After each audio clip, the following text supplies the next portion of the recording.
نہیں میرے آقا کو مانتے.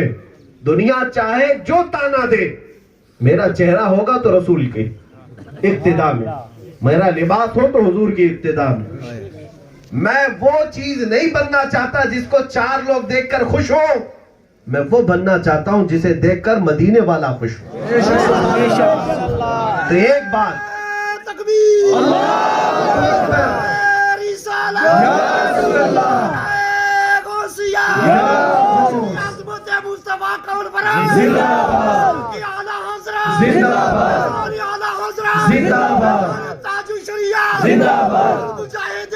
حضرت مفتی سلیمان حضری صاحب حضرت مفتی سلیمان حضری صاحب تاج الشریعہ مفتی سلیمان حضری صاحب کے اشکاری رسول جموں کشمیر کے پیدل پاک جموں کشمیر کے صوت اللہ جموں کشمیر کے لبیک یا رسول اللہ علماء اہل سنت. ماشاءاللہ, اللہ سلامت رکھے. سب زندہ باد, سب زندہ باد. میں بات یہ کہہ رہا ہوں, حضور سے اگر تمہاری نسبت ہو جائے تو تمہیں میرے عزیزوں دنیا کیا ڈرا سکے گی. موت بھی جب آئے تو تم مسکراتے ہوئے جاؤ. اتنا یقین ہے, اتنا یقین ہے. وہ موت کا بستر بھی تمہیں خوف زدہ نہیں کر سکتا.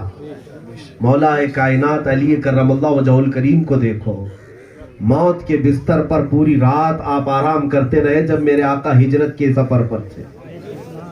پتہ ہے نا, لوگ کفار و مشرکین تلوار سوتے کھڑے تھے, لیکن حضرت علی آرام سے سوئے ہوئے تھے. حضور کی غلامی ایسی ہے کہ ایک حضور کی محبت بہت سارے خوف سے تمہیں آزاد کرتی ہے, بہت سارے خوف سے آزاد کرتی ہے. کیونکہ ہمارا عقیدہ یہ ہے, ہمارا وتیرہ یہ ہے کہ دہن میں زبان تمہارے, یا رسول اللہ بدن میں ہے جان تمہارے, یا رسول اللہ ہم آئے یہاں تمہارے لیے, اٹھے بھی وہاں تمہارے لیے.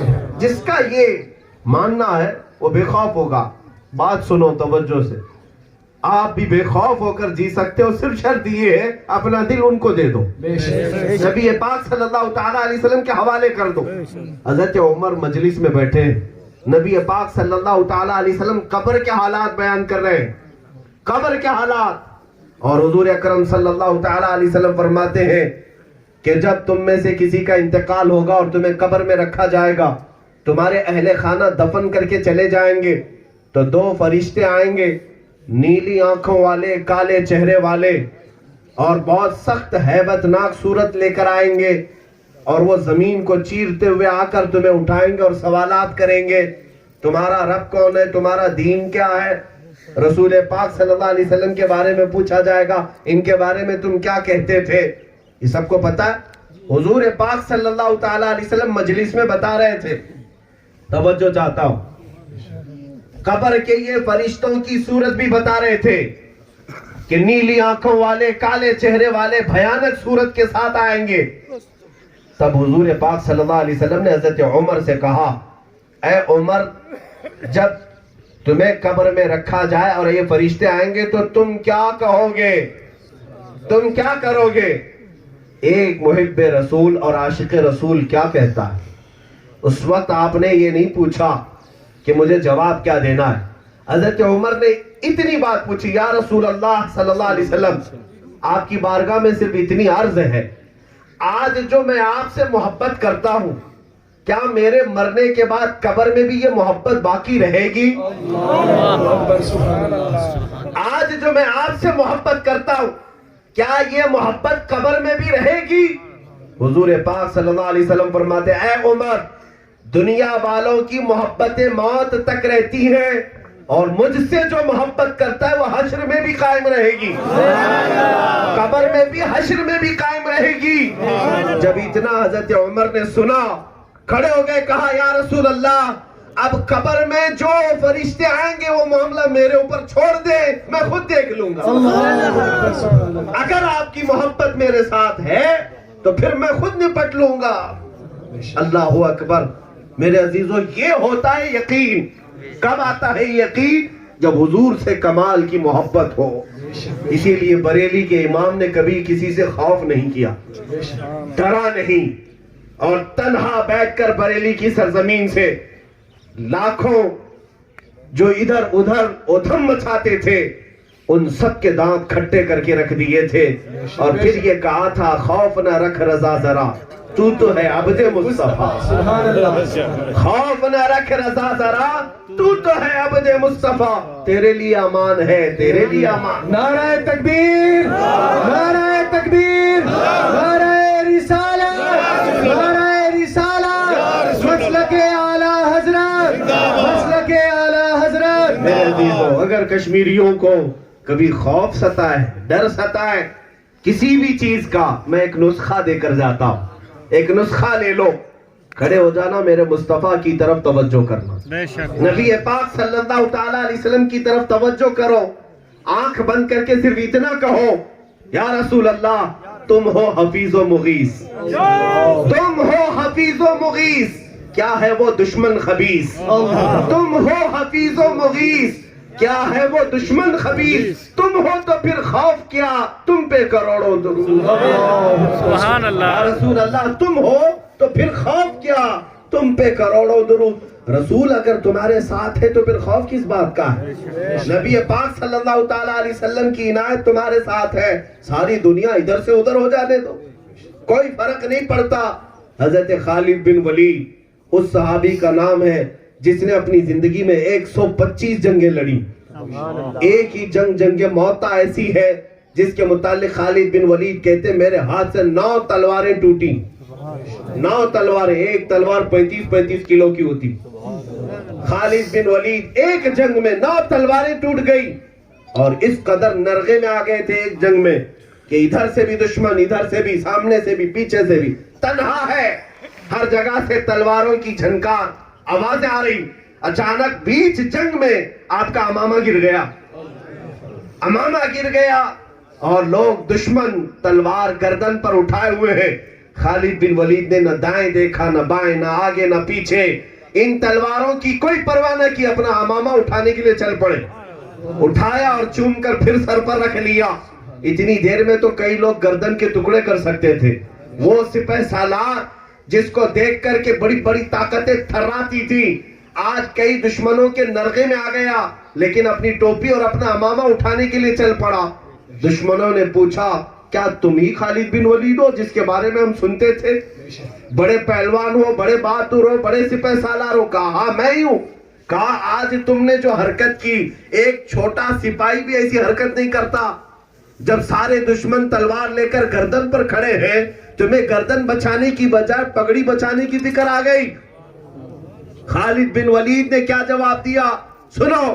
کہتے ہیں نادانو تمہاری نظر میں صرف پگڑی ہے، تمہاری نظر میں صرف ٹوپی ہے، حقیقت میں اس میں رسول اللہ کے 3 بال مبارک ہیں، 3 موئے مبارک ہیں. خالد بن ولید کا یہ یقین ہے کہ خالد جس میدان میں بھی جاتا ہے فتح اس کے بازوؤں کی طاقت سے نہیں، رسول اللہ کے بالوں کی برکت سے ملتی ہے. نعرہ تکبیر، نعرہ تکبیر، نعرہ رسالت، لبیک لبیک لبیک یا رسول اللہ، لبیک لبیک لبیک یا رسول اللہ، لبیک لبیک لبیک یا رسول اللہ. عزیزو فخر کرنا سیکھو حضور کی غلامی پر، ان کی نسبت پر. آج تمہارے پاس بھی بہت کچھ ہے، بہت کچھ ہے. دنیا اگرچہ تمہیں تان و تشنیع سے ایسے یاد کرتی ہو کہ یہ کچھ نہیں جانتے، ان کے پاس کوئی طاقت و قوت نہیں ہے. دنیا کو کہہ لینے دو. جب 313 صحابہ حضور کے ساتھ تھے دنیا ان کو بھی یہی کہتی تھی کہ یہ وہ لوگ ہیں جن کے پیروں میں چپل بھی نہیں. ہاں یہ وہ لوگ ہیں صحابہ جن کے پاس لڑنے کے لیے تلواریں نہیں، لکڑیاں لے کر میدان بدر میں آئے تھے. دنیا اس وقت بھی یہی تانے مارتی تھی کہ ان کے پاس کچھ نہیں ہے، کیا کر لیں گے. لیکن پھر اس کے بعد ساری دنیا نے دیکھا ابو جہل جیسے شیطان کو بھی حضور کے صحابہ نے، حضور کے صحابہ میں بڑے پہلوانوں نے نہیں، صرف چھوٹے بچوں نے فنا پہ نار کر رکھا تھا. چھوٹے بچے 13 سال اور 15 سال کی عمر کے. اس لیے کہ طاقت و قوت صرف یہ باڈی بنانے سے نہیں آتی، عشق مصطفیٰ سے آتی. نبی پاک صلی اللہ تعالیٰ علیہ وسلم کی غلامی میں کامل ہو جاؤ. اور یہ کامل کیسے بن سکتے ہو عزیزان گرامی؟ کچھ دنیا کی خرافات سے اپنے آپ کو آزاد کر لو. آج دنیا جس طرح تمہیں جکڑنا چاہتی ہے ان سے نکل آؤ. دنیا تمہیں عیاش دیکھنا چاہتی, دنیا تمہیں ننگا دیکھنا چاہتی, تمہاری ماں اور بہنوں اور بچیوں کو بازاروں میں بے آبرو دیکھنا چاہتی ہے. یہ تمہیں شیطان کے مرید اور پجاری بنانا چاہتے ہیں. اب فیصلہ تمہارے ہاتھ میں ہے کہ ان کے دامے فریب میں آ کر تم کیا ننگے ہو جاتے ہو, فیشن کے نام پر, ماڈرنزم کے نام پر. دیکھ تو رہا ہوں میں بہت سارے ہمارے وہ بچے, نام تو ان کا احمد بھی ہے, محمد بھی ہے, عبداللہ بھی ہے, لیکن چوٹیاں رکھا ہے, بالیاں پہن رہا ہے, بنگڑیاں پہن رہا ہے, پھٹی جینز پہن رہا ہے, سطر نکال کر کے گھوم رہا ہے. یہ کیا چیز ہے؟ دنیا نے تمہیں زنخہ بنا دیا, دنیا نے تمہیں آوارہ بنا دیا. اسی لیے میرے عزیزوں, دنیا کی طرف دیکھتے کیوں؟ کیا تمہارے پاس حضور سے زیادہ حسین کوئی موجود ہے؟ نبی پاک صلی اللہ تعالیٰ علیہ وسلم سے بہتر کوئی آئیڈیل ہو سکتا ہے دنیا میں؟ میں اکثر یہ کہا کرتا ہوں, آج مجھے حیرت ہوتی ہے, ممبئی میں, دلی میں, کئی جگہ پر میں نے دیکھا پرسنالٹی ڈیولپمنٹ اس نام سے کورسز چلائے جاتے ہیں. یہ کیا ہوتا ہے پرسنالٹی ڈیولپمنٹ؟ اس میں یہ سکھایا جاتا ہے کہ بڑوں سے ملنا ہو تو کس طرح ملنا چاہیے, بیٹھنا ہو تو ہاتھ کیسے رکھنا چاہیے, کھانے کے لیے بیٹھے تو چمچ کیسے پکڑے, اور چڑھنا ہو اترنا ہو تو کیسے چڑھے اترے. دنیا اس کے کورسز چلا رہی ہے, کیریکٹر کے کورسز چلا رہی ہے, اخلاق کیسے سکھائے جائیں. اے میرے عزیزوں, جس رسول نے فرمایا بعثت لأتمم مکارم الاخلاق, میں آیا ہی اس لیے ہوں کہ تمہیں کائنات کے سب سے اعلیٰ اخلاق بنا کر بھیجوں, تمہیں سب سے اعلیٰ اخلاق بتا سکوں. میرے عزیزوں, حضور سے بہتر کسی کے اخلاق ہیں؟ نبی پاک صلی اللہ تعالیٰ علیہ وسلم سے اعلیٰ کسی کے کردار ہے؟ جب تمہیں یہ پتا ہے تو کہاں ادھر ادھر کی خاک چھاننے گھوم رہے ہو؟ ایک بار حضور کی سیرت پڑھ کر دیکھ لیتے, نبی پاک صلی اللہ تعالیٰ علیہ وسلم کی غلامی میں آتے. مجھے آج بھی بات یاد ہے, 10 سال قبل کی بات, میں دبئی میں تھا, تراویح پڑھا رہا تھا, رمضان کا موقع تھا. ایک بڑے گھرانے سے تعلق رکھنے والے بزنس مین میرے پیچھے نماز بھی پڑھتے تھے, بہت بڑی کمپنیاں چلاتے ہیں. ہے ظاہر سی بات ہے, پیسہ جس کے پاس آتا ہے وہ ماڈرن زیادہ ہو جاتا ہے. لیکن اس گھر کی ایک اچھی چیز یہ تھی, اس نوجوان کی ماں بڑی اچھی اخلاق والی, قرآن و حدیث پر عمل بھی کرتی اور اپنے بچوں کو حضور کی محبت بھی سکھاتی.